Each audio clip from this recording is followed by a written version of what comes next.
ли си за ново приключение? Да. Щастлив ли си? Да. Лъжеш. Защо така си мислиш? Виждам, че страдаш. Не бързай.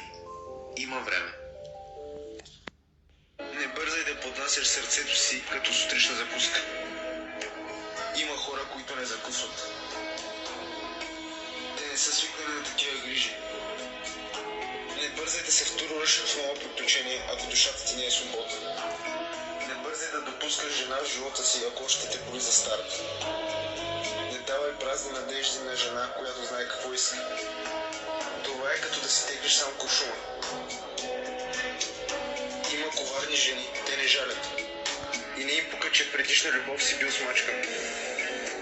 Тя очаква от теб да й докажеш, че я желаеш. И не иска обяснение в любов и празни приказки. Иска действия, които да подчертават характера ти. Любовта не е любовен експеримент.